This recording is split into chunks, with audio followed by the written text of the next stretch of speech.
Market के action पर नजर रखिए। दबाव तो है और आप देखेंगे तो कई ऐसे पॉकेट्स ऑफ वीकनेस देखने को मिल रहे हैं। एक दो ट्रेड्स आपके लिए आइडेंटिफाई करते हैं। जैसे हमने आपको ब्रेक से पहले बताया था कि भेल में एक बड़ा ब्लॉक हुआ है। दूसरी तरफ KRBL LT फूड्स में हमने देखा अच्छी खासी रिकवरी बनती हुई दिखाई दे रही है। मिड कैप में जो स्टॉक्स आज प्रेशर में है उसमें आप एक चीज नोटिस करेंगे कि NBFC कंपनियां बैंक शेयरों में कमजोरी देखने को मिली है और मेटल्स भी कमजोर होते हुए दिखाई दे रहे हैं। लेकिन फार्मा में तेजी है, तो फार्मा का जो पैक बना है डायरेक्टर साहब वो स्क्रीन पर रखिएगा। और फार्मा, लुपिन, बायोकॉन, एलिम्बिक, ये कुछ स्टॉक्स है जहां पर हमने अच्छी खासी तेजी देखी है। एलिम्बिक पर एक बार व्यू दीजिएगा बात साहब, क्योंकि यहाँ पर हमने देखा है वॉल्यूम एक्शन अच्छा खासा नजर आया है। क्या आप इस समय ट्रेड लेना चाहेंगे एलिम्बिक में? वॉल्यूम एलिम्बिक लिमिटेड की बात कर रहे हैं आप, राइट? मुझे लगता है कि एलिम्बिक लिमिटेड में जो बेसिक स्ट्रक्चर है लोअर लेवल से ठीक ही है। आज अच्छा आपको एलिम्बिक फार्मा की बात कर रहे हैं, ओके। एलिम्बिक फार्मा, यस, एलिम्बिक फार्मा में बेसिक स्ट्रक्चर तो मुझे अच्छा ही लगता है। 725 730 के आसपास बहुत ही स्ट्रॉन्ग सपोर्ट हो रहे हैं। मेरे ख्याल से ले लेना चाहिए, घबराना नहीं चाहिए। एक वक्त दीजिएगा। 850 का टारगेट मुझे नजर आता है। मेरे ख्याल से यहाँ से एक अच्छा आपको मिल सकता है। हाँ, इतना है कि 725 का एक स्टॉप लगाइए बस। ओके, तो 725 का स्टॉप लगाकर इसे होल्ड कीजिए या फिर नई पोजीशन भी ले सकते हैं। मोमेंटम अच्छा खासा इस ट्रेड में भी देखने को मिल रहा है। आज दरअसल नंबर्स के लिहाज से किसी बिग कंपनी के नंबर्स नहीं आएंगे, लेकिन हाँ मारुति के नतीजे आएंगे और HUL के नंबर्स के ठीक बाद क्या माफ कीजिएगा मैरिको के नंबर्स आएंगे। मैरिको क्या पोस्ट कर सकता है वो इंपॉर्टेंट रहेगा, क्योंकि HUL ने -7% तक की ग्रोथ दिखाई थी, यानी कि ग्रोथ में गिरावट नजर आई थी, जहां पर मार्केट 0 to 2% तक की वॉल्यूम ग्रोथ एक्सपेक्ट कर रहा था। वरुण हमारे साथ जुड़ गए। वरुण, क्या मैरिको भी वॉल्यूम्स के मामले में मार खाएगा HUL की तरह? मैरिको के नंबर कमजोर होंगे, जैसे आपने वॉल्यूम ग्रोथ यहाँ भी माफ पड़ते दिखाई देगी। एनालिस्ट एक्सपेक्ट कर रहे हैं करीब 3% के आसपास कंपनी की जो वॉल्यूम ग्रोथ है वो डिक्लाइन हो सकती है। और खासकर जो पैराशूट का इनका पोर्टफोलियो है वहाँ सबसे गहरी मार जो है वो पड़ते हुए दिखाई देगी। हालांकि एक सिल्वर लाइनिंग सिर्फ ये है कि सॉफ्टवेयर जो इसका कंपनी का प्रोडक्ट है, जो फूड कैटेगरी बेसिकली उसमें सफोला जो है सबसे इंपॉर्टेंट रोल प्ले करता है, वहां शायद आपको वॉल्यूम ग्रोथ देखने मिलेगी। क्योंकि जब लॉकडाउन हुआ था तो लोगों ने एसेंशियल प्रोडक्ट जो है उनको भरना शुरू कर दिया था, तो उसका थोड़ा बहुत इम्पैक्ट देखने मिलेगा। हालांकि पूरे ओवरऑल रेवेन्यूज में महज 15-20% के आसपास ही कॉन्ट्रीब्यूशन यहाँ से आता है, तो ये केवल सिल्वर लाइनिंग हो सकती है। और इसी के चलते रेवेन्यूज 3% गिरेंगे, एबिटा मार्जिन फ्लैट रह सकते हैं। पिछले साल इसी क्वार्टर में कंपनी को एक्सेप्शनल आइटम यानी कि एक्सेप्शनल गेन था 188 करोड़ का, अगर उसको निकाल दे तो एडजस्टेड प्रॉफिट जो है उसमें 9.5% के आसपास की गिरावट आएगी। तो नतीजे यहाँ भी खराब रहने वाले हैं। वॉल्यूम डिक्लाइन होने वाला है 3% के आसपास, ये एनालिस्ट मान के चल रहे हैं।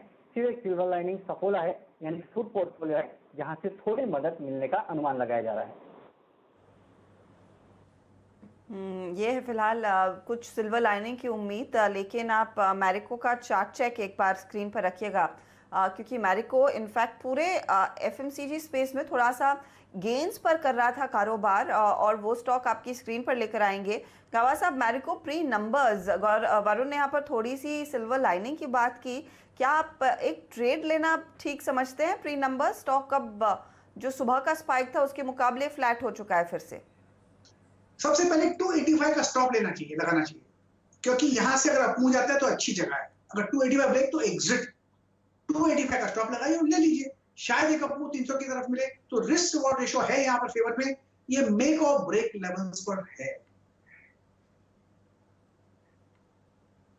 ओके, मेक और ब्रेक लेवल्स पर ये काउंटर खड़ा है। इस समय कुछ और काउंटर्स मैं ऐसे ढूंढने की कोशिश कर रही हूँ जहाँ पर तेजी के ट्रेड्स हो, लेकिन वैसे काउंटर्स की संख्या बहुत कम है। IDFC फर्स्ट में और भी क्वाली शुरू होने लगी है। डाबर जैसे स्टॉक्स पिट रहे हैं। इंडिया सीमेंट में भी कमजोरी। आज इनफैक्ट सीमेंट कंपनियों पर लोगों का रुझान थोड़ा तेजी का बना था सुबह में प्री मार्केट, लेकिन वैसी स्थिति नहीं देखने को मिली है। इंडिया सीमेंट भर भर के लोगों ने लिया है, ये सोचकर कि RK दमानी यहाँ पर लगातार पोजीशन खरीद रहे हैं तो हमें भी लेना चाहिए। चार्टिकली गाबा साहब 101 पर आ खड़ा है, क्या दिख रहा है आपको हाल इसका? साइकोलॉजिकल 100 का ये जोन है, बहुत ही अहम। उसके नीचे ये स्टॉप लगा देना चाहिए, ले सकते हैं, क्योंकि स्ट्रक्चर के हिसाब से अगर 3 डिजिट होल्ड करता है तो जगह तो अच्छी है खरीदने की। अगर 3 डिजिट होल्ड नहीं कर सकता तो फिर थोड़ी गिरावट आ सकती है। मुझे लगता है कि लेने की जगह अच्छी है और शायद 3 डिजिट होल्ड करेगा। ओके, तो लेने की जगह अच्छी है, 100 के आसपास एक मौका मिल रहा है। स्टॉक याद रखिएगा ईयर टू डेट यानी कि जनवरी से लेकर अब तक 42% तक के रिटर्न्स दिखा चुका है।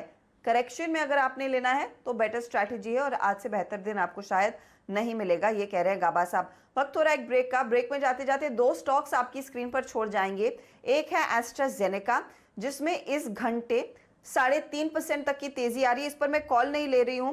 3,111 रुपए का शेयर है ये। और दूसरा है अबॉट जो है 18,000 का शेयर। एस्ट्राजेनेका पर इनफैक्ट गाबा साहब एक व्यू दे दीजिए। 3,100 का शेयर तो लोग तभी भी ले सकते हैं, बॉट लेना थोड़ा मुश्किल हो सकता है। क्या ट्रेड दिख रहा है आपको? क्या एक ब्रेकआउट ऑफ सॉर्ट्स दिख रहा है एस्ट्राजेनेका में? ब्रेकआउट तो बहुत अच्छा मिला था 2,900 पे जब ब्रेकआउट मिल गया था, उसके बाद आप न्यू जोन पर है, मेरे ख्याल से ले लेना चाहिए। 3,000 में बहुत ही स्ट्रॉन्ग सपोर्ट जोन है एस्ट्राजेनेका में। ऑन द अपसाइड 3,300 भी नजर आता है। एक्सपेंशन हुआ फिर एक कॉन्ट्रैक्शन हुआ, कॉन्ट्रैक्शन के बाद फिर एक अपमूव शुरू हुआ है, तो लेने की जगह तो अच्छी है। सिर्फ एक 3,000 का स्टॉप लगाइए। ओके, 3,000 का स्टॉप लगाइए। एस्ट्राजेनेका में एक मौका है तेजी का और यहाँ पर इस घंटे देखने को मिल रही है तेजी। जाते जाते एबॉट भी दिखा दीजिएगा दर्शकों को। वहां पर 1.5% का उछाल देखने को मिला है, लेकिन एबॉट ऑफ कोर्स 17,000 18,000 का शेयर है, उसके बदले में एस्ट्राजेनेका ज्यादा अट्रैक्टिव है। चलिए लेंगे एक छोटा ब्रेक। ब्रेक के बाद टेक महिंद्रा के नंबर्स ने थोड़ा सा निराश किया है, लेकिन आउटलुक क्या है? ज्यादातर आईटी कंपनियों ने बहुत वीक कमेंट्री दी है, तो टेक महिंद्रा का मैनेजमेंट क्या कहेगा उसके लिए आपको बने रहना है सीएनबीसी आवाज पर। सीपी गुरनानी हमारा साथ देंगे, आशीष वर्मा उनसे डिटेल में बात करेंगे। ब्रेक के ठीक बाद आप देखिएगा नो योर कंपनी। नमस्कार।